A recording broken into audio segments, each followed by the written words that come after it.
안녕하세요. 저는 올해 30대 중반이 된 여자입니다. 저는 얼마 전 결혼을 계획하고 있다가 충격적인 사실을 알게 되어서 결혼을 잠시 미루고 있어요. 여러분들이 제 이야기를 들어보시고 이 결혼을 해야 할지 말아야 할지 결정해 주시면 좋겠습니다. 저와 예비 신랑은 20대 후반에 만났는데 제가 오빠에게 적극적으로 대시했어요. 오빠가 많이 소심한 성격이고 조용해서 제가 열심히 다가간 덕에 오빠를 쟁취할 수 있었습니다. 오빠와 연애를 하는데 신기하게 저희는 안 맞는 구석이 없었고 싸우는 일도 없었어요. 오빠가 주위에 지인이 많이 없기도 하고 이성 문제로 싸운 일도 없었죠. 부모님들도 활발하고 놀기 좋아하는 남자보다 오빠처럼 다정하고 조용한 사람을 만나서 결혼하는 게 더 좋다고 했죠. 저도 오빠도 서로를 진심으로 사랑했고 30대가 되자마자 오빠는 저에게 프러포즈를 했습니다. 저희들은 서로에게 푹 빠져 있었고 둘 다 직장도 있어서 경제적으로 여유도 있다 보니 얼른 안정적인 가정을 꾸리는 것을 원했죠. 오빠는 얼른 결혼해서 저 닮은 아이를 낳고 싶어 했고 저도 아이를 낳으면 너무 행복할 것 같았어요. 양가 부모님들도 저희가 오래 연애하고 결혼을 전제로 만나고 있었던 것을 알고 계셨기에 부모님들의 허락도 쉽게 받을 수 있었습니다. 저희는 결혼식 날짜를 정식적으로 잡고 인사도 드리기 위해서 상견례를 해야 했어요. 오빠에게 여동생이 하나 있다고 했는데 말로만 들었지 한 번도 얼굴은 본 적이 없어서 조금 설레긴 했습니다. 저희는 상견례를 하기 위해 한 식당을 예약하고 저와 부모님이 먼저 와서 오빠네 부모님을 기다리고 있었어요. 그때 입구에서 오빠가 들어왔고 저는 여기야 여기 하며 오빠를 불렀죠. 오빠를 뒤따라서 오빠네 부모님이 들어왔고 그 뒤로 낯익은 한 사람이 들어왔습니다. 저는 그 여자를 보자마자 저도 모르게 몸을 움크렸고 심장이 미친 듯이 빠르게 뛰기 시작했어요. 그냥 우연히 그 여자와 같은 식당에서 밥을 먹나 보다 했는데 그 여자는 오빠네 부모님을 따라 저희 테이블로 와서는 앉았습니다. 그러고는 저와 눈이 마주쳤고 서로 아는 사이라서 둘 다 놀랐죠. 그 여자는 바로 제가 고등학생 시절에 저에게 학교 폭력을 했던 가해자였습니다. 이름은 민서였는데 그 친구는 저를 심하게 괴롭혔어요. 그런데 민서가 바로 제가 결혼할 사람의 여동생이라고 합니다. 그럼 저의 시누이가 되는 거잖아요. 저는 이 상황이 도저히 납득이 되지 않았고 몇 년 만에 민서를 보니까 고등학생 때 괴롭힘 당했던 기억이 떠오르기 시작했습니다. 저를 이유 없이 때리는 건 물론이었고 숙제는 전부 다 저에게 시키는 것으로 모자라 물건을 훔치는 일도 자주 있었어요. 그리고 제가 제일 싫어하는 별명인 돼지를 매일같이 부르면서 저를 놀렸죠. 제가 학창시절에 지금보다 많이 뚱뚱했었는데 걔네들 때문에 스트레스를 너무 많이 받아서 제가 먹는 걸로 스트레스를 풀었습니다. 이거 말고도 더 심하게 학교 폭력을 당했는데 주위 반 친구들도 너무 심하니까 저보고 대신 신고해줄까? 라고 할 수준이었어요. 저는 이 사실을 부모님에게도 말씀드리면 일이 너무 커져 민서가 보복을 할까봐 그게 두려워서 말을 하지 못했는데 어느 날 저희 부모님은 제가 스트레스 때문에 머리카락도 빠지고 몸에 상처가 많이 늘어난 것을 보고는 저에게 다가와서 혹시 학교에서 무슨 일 있니? 라고 물어보시더라고요. 저는 그날 울면서 엄마 아빠에게 이때까지 당한 내용들을 다 말했고 저희 부모님은 화를 참지 못하고 학교로 가서 민서를 신고했습니다. 민서는 결국 학교폭력 징계를 받았는데 벌을 받고도 정신을 차리지 못해서 저한테 더 심한 폭력을 가하기 시작했어요. 저는 도저히 버틸 수 없어서 부모님께 말씀드린 후 자퇴를 했고 검정고시를 봐서 고등학교 졸업장을 얻을 수 있었습니다. 자퇴를 하고 알게 된 사실이 있는데 제가 자퇴하고 나서 민서가 다른 친구들을 괴롭히다가 폭력 수준이 너무 심해져서 학교에서 처리할 수준이 아니었고 경찰에서 해결을 봐야 할 수준이라 결국 소년원까지 갔다고 하더라고요. 소년원에 갔다는 소식까지 듣고 그 뒤로는 한 번도 보고 들은 적이 없어서 기억에서 잊혀가고 있었는데 몇십 년 만에 상견례 자리에서 만날 줄 누가 알았을까요? 그런데 민서는 저를 보자마자 오랜만이다? 하며 저에게 아는 척을 하더군요. 저를 보고도 반갑게 인사하는 민서를 보고 너무 당황스러웠는데 그때 다들 저희 보고 아는 사이야? 라고 물었죠.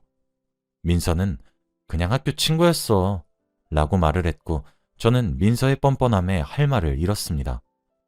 그러고 나서 밥을 먹다가 잠깐 화장실을 갔는데 민서가 뒤따라 들어오더군요. 야, 돼지, 오랜만이다. 몇 년 만이야, 이게? 돼지는 학창시절에 민서가 뚱뚱했던 저에게 부르던 별명이었어요. 저는 오빠에게 예전에 제가 학교 폭력을 당했고 뚱뚱했었다는 말을 절대 하지 않았는데 자칫하다가는 민서가 다 폭로할 수도 있다는 사실에 너무 무섭더라고요. 민서는 그동안 성형도 많이 했는지 얼굴이 많이 달라졌습니다. 그래서인지 저희 부모님은 몇십 년 전에 봤던 민서의 얼굴을 기억하지 못하는 듯 하더군요. 상견례 자리는 저에게 너무 지옥 같았고 민서가 한마디 한마디 할 때마다 저는 움찔거렸습니다. 그리고 집으로 돌아와서 정말 이 결혼을 진행해야 하나 혼자서 고민하고 있을 그때 민서에게서 카톡이 왔어요. 야, 돼지. 학창시절에도 똑같은 말투로 저를 괴롭히곤 했는데 다시 그 말을 들으니까 힘들더라고요. 민서는 제 과거를 빌미로 저를 협박하면서 저를 이용하기 시작했어요. 옛날 그대로 돈을 빌려달라고 하는 건 기본이었고 자기네 집으로 배달음식 좀 시켜달라고도 하면서 저보고 이래라 저래라 했죠. 그런데 처음엔 이 사실을 오빠가 알면 저한테 실망할까봐 알려지는 게 두려워서 하라는 대로 했는데 하면 할수록 제가 이 짓을 왜 하고 있는지 모르겠더라고요. 그때는 학생이었으니까 자퇴를 하면서 도망을 쳤는데 지금의 저는 민서보다 좋은 회사를 다니고 있고 잘 살고 있는데 아직도 민서한테 복종하는 제가 너무 한심했습니다. 그래서 한두 번 하다가 제대로 정신을 차리고 민서가 시키는 짓은 아무것도 하지 않았어요. 나 이제 네가 시키는 짓 안 해. 내가 옛날에 박수현으로 보이니? 나 옛날에 뚱뚱하고 네 말에 복종하던 내가 아니야. 어쭈, 돼지 많이 컸다? 옛날엔 나한테 말도 못 걸었는데. 참, 나랑 말 섞는 것으로도 고마워야지. 그게 무슨 말버릇이니? 네 과거가 까발려지는 게 부끄럽지 않나 봐? 응, 세상에 남자는 많은데 왜? 다른 남자 만나면 되지. 그리고 너 하나 때문에 나랑 오빠가 헤어질 것 같니? 야, 박수현. 네가 우리 오빠 만난 것도 감지덕지지. 너 같은 애를 우리 집안에 들여보낸다는 게 얼마나 집안에 똥칠하는 짓인진 아니? 너 학교 다닐 때 친구 없었잖아. 그러면 결혼식장에 네 하객 자리 텅 비어 있을 거고. 그러면 대행알바 써야겠네? 응. 안 그래도 오빠랑 나랑 쓰려고 했어. 거봐. 우리 오빠 하객 자리랑 네 하객 자리랑 얼마나 차이가 나겠어? 너무 부끄럽다. 넌 우리 집 가문의 수치야. 민서는 잘 알지도 못하면서 다 아는 것 마냥 말을 했고 더 이상 반박하는 제 스스로도 너무 한심해서 그냥 답도 하지 않고 민서가 보낸 카톡들을 다 무시했습니다. 제가 무시를 하고 나니 민서는 화가 났는지 네 과거 사진 다 퍼뜨린다? 라고 마지막으로 카톡을 보냈고 저는 그것도 무시했죠. 솔직히 마음 한켠으로는 오빠가 저에게 실망하고 파혼하자고 할까봐 무섭긴 했지만 만약 오빠가 저에게 헤어지자고 한다면 오히려 저의 아픈 과거도 보듬어주지 않는 남자와 결혼하지 않은 게 다행이라고 생각하려고 했죠. 그런데 민서는 한다면 하는 사람이라서 분명 가족들에게 저의 과거에 대해서 말을 했을 텐데 오빠는 저한테 아무 말이 없었고 평소처럼 대해주더라고요. 그때까지는 아직 민서가 사진을 퍼뜨리지 않았다고 생각했습니다. 그런데 며칠 뒤 오빠의 어머니께서 연락이 왔고 저에게 만나서 할 말이 있다고 하시더라고요. 솔직히 무슨 이야기를 할지 예상을 하고 있었고 저희는 카페에서 이야기를 나눴어요. 민서한테 얘기 다 들었어. 학교폭력 피해자였다며? 저는 어머니가 그렇게 말씀하시니까 당연히 민서를 대신해서 사과를 하러 오신 줄 알았는데 그건 제 착각이었습니다. 우리 딸이 과거에 장난 한 번 친 거 가지고 되게 요란 피였더라. 우리 딸 그때 빨간 줄 그여서 취직도 안 되고 얼마나 힘들었는 줄 아니? 내가 너 마음에 들어서 며느리 삼으려고 했는데 우리 딸 말 안 들었으면 어쩔 뻔했니? 그리고 과거 사진도 봤는데 참, 우리 집에 이런 애가 들어오려고 했다니. 그리고 고등학교도 졸업 못했다며? 에휴. 어머니, 제가 민서한테 어떻게 당했는데요? 매일같이 때리고 시키고 솔직히 그때 민서 때문에 죽고 싶다는 생각한 적 한두 번이 아니에요. 그래도 제가 이 정도로 끝낸 게 다행이라고 생각하셔야죠. 그리고 저 고등학교 민서 괴롭힘 못 견뎌서 자퇴했고 검정고시 본 후에 대학교 좋은 곳 갔고요. 지금은 민서보다 더 좋은 회사 다니고 있어요. 어머머? 이 말하는 꼬라지 좀 봐라. 우리 딸이 어쩌고 어째? 어떻게 이런 무식한 애가 우리 집에 들여고 했는지. 난 참. 민서 아니었으면 네 검은 속내 모를 뻔했다. 그리고 하객 대행 쓸 거라며? 무슨 그런데 돈을 쓰니? 우리 아들이나 이용해 먹고 우리 가족들 다 속이고. 이건 사기 결혼이지. 우리 아들 딸 봐라. 학창 시절에 얼마나 잘 살았는데. 주위에 친구들이 바글바글 하잖니? 네가 친구가 없다는 건 그만큼 네 인성이 글러먹었다는 거야. 결혼은 좀 더 생각해보자. 어머니, 결혼을 미루시겠다는 거예요? 그럼 내가 네 더러운 과거를 알아버렸는데 여기서 결혼을 진행하면 우리 아들이 너무 아깝지 않겠니? 우리 아들은 더 좋은 여자 만날 수도 있는데 너한테 우리 아들은 너무 아까워. 어머니는 자리를 박차고 나가셨고 저는 너무 어이가 없어서 그 자리에서 얼음물 한 잔을 원샷하고 나왔습니다. 이런 집에 시집을 갈 바에는 평생 혼자서 사는 게 훨씬 낫겠다는 생각이 들었어요.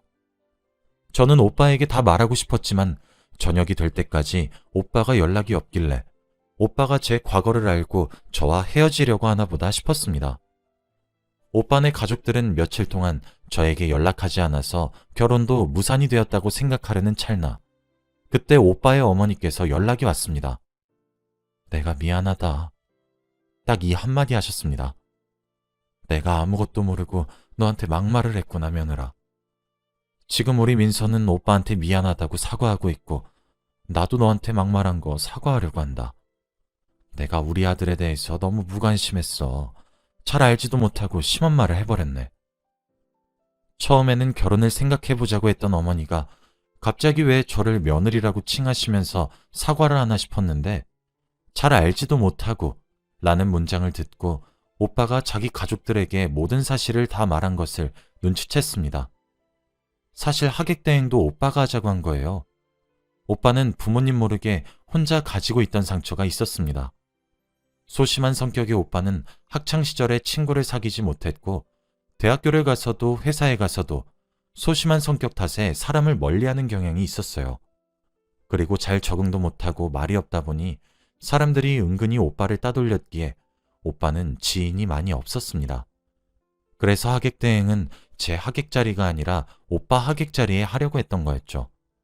저는 고등학교 친구만 없었지 대학교 지인들과 직장 지인들이 많았는데 오빠는 그렇지 않으니까 하객대행을 쓰겠다고 한 건데 오빠네 가족들은 아무것도 모르고 학창시절에 저만 판단하고 제가 하객대행을 쓸 것이라고 단정지었습니다.